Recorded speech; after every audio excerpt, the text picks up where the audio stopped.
Listen, y'all, it sounds crazy, but your sin is not that serious. Like, at all. Your sin is not that serious.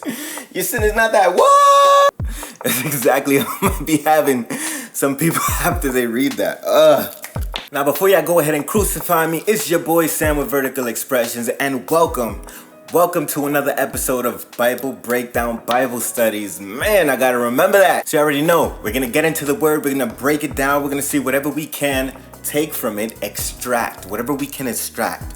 Whatever we can take from it, we're just gonna take it and we're gonna apply it into our lives like really good Christians. Amen? So without further ado, John chapter 8, verse numero uno. But Jesus went to the Mount of Olives.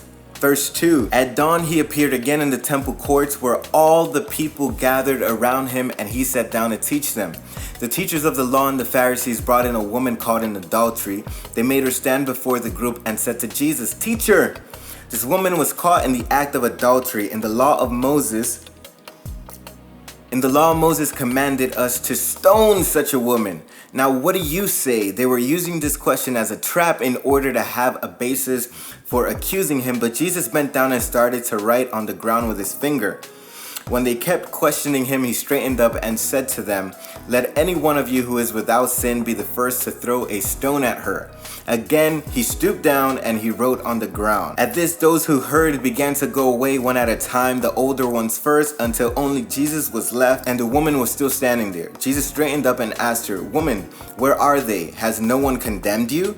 "No, sir," she said. "Then neither do I condemn you," Jesus declared. "Go now and leave your life of sin." Oh man. Hey buddy, what's wrong? I don't know. I guess I just feel like the Bible did all the work for me. I mean, that message was just so straightforward, and I don't even know what else I can say, but since I know you guys appreciate the sound of my sweet vocal cords, I'm gonna go ahead and I'm gonna preach this word anyways. So, we got a group of the back in the day, elder days, bigwigs, teachers, Pharisees, whatever you want to call them. They approached Jesus with a woman who's been caught in sin, and Jesus just practically dares them and says, "Hey, if you are sin-free, why don't you go ahead and throw that first stone?" And guess what? They don't, because guess what? They are not. And I'm sure you guys have heard all of this already. I'm sure this is not the first video you watched that's talking about this subject. That is exactly why, although they deserve it, I do not want to talk about these pretentious, egotistical individuals who are just so full of themselves.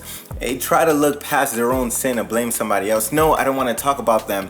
I want to talk about something else. I want to talk about something fresh. I want to talk about how seemingly unbothered Jesus was about all of this. Listen, as individuals living on this earth, I feel like we're born and raised to expect the worst punishment for our behavior. It's like we're just used to it. Listen, sometimes it feels like you're guilty until proven innocent and not innocent until proven guilty. And I guess that's just not for everybody. I guess there are some individuals out there who have never been spanked.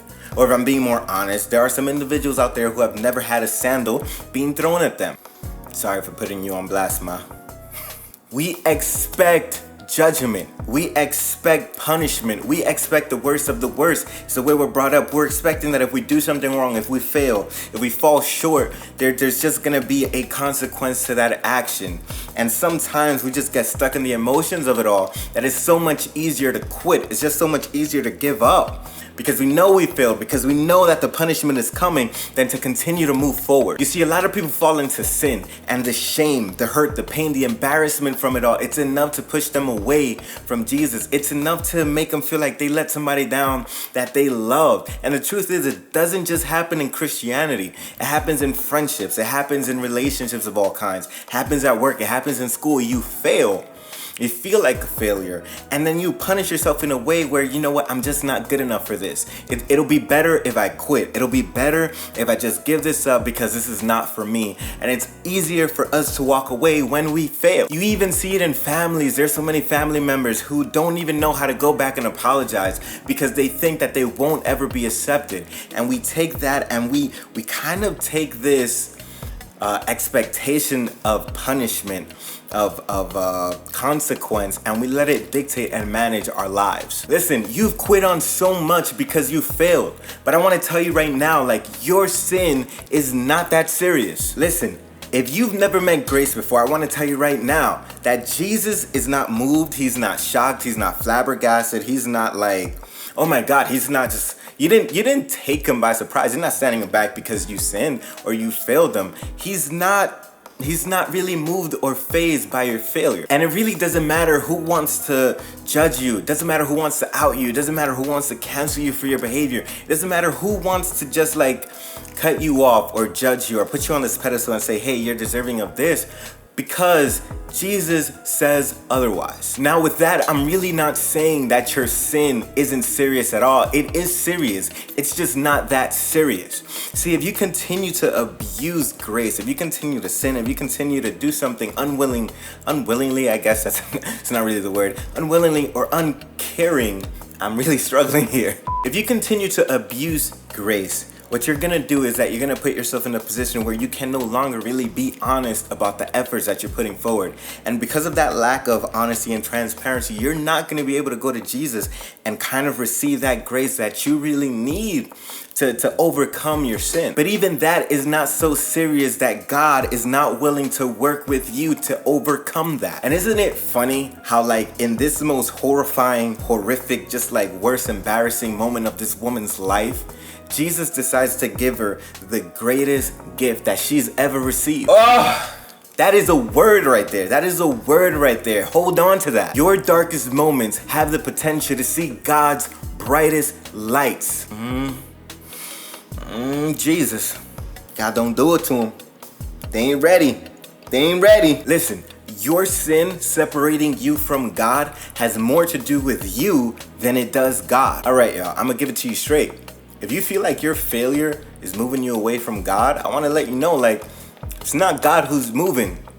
It's you that's moving farther and farther away. I ain't even gonna get into the moments we decide to let our sin be an excuse for us to act inappropriately.